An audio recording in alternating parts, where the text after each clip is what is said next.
Today we're going to do a projection for a client, a real estate client. He has a rental property, multiple rental properties, but this year he is considering selling but not doing a 1031 exchange, which means through the years he's always done a 1031 exchange, which means expand that gain or defer that gain into a future time until when you actually sell and keep the money. So 1031 exchange, you can keep rolling over your property into another property and never pay a single dime in taxes until the very end. When that is, that's up to you to decide.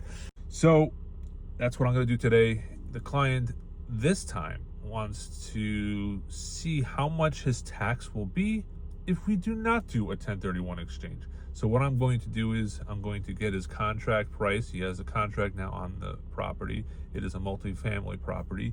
Let's say it's going to sell for $3 million. So now I got to go look at the cost basis, the adjusted cost basis of the property, because whatever that property costs, less all the depreciation already taken, it's a net number now. So let's say it could be $1 million.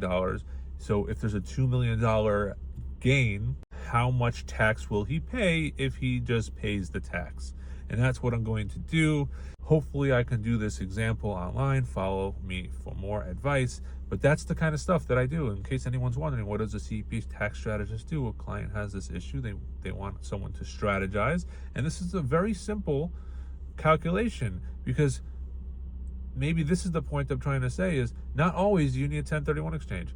Okay? I told him right away, there's strategy we can do that you don't have to do a 1031 exchange. He has multiple other properties that he has not done cost segregation studies on.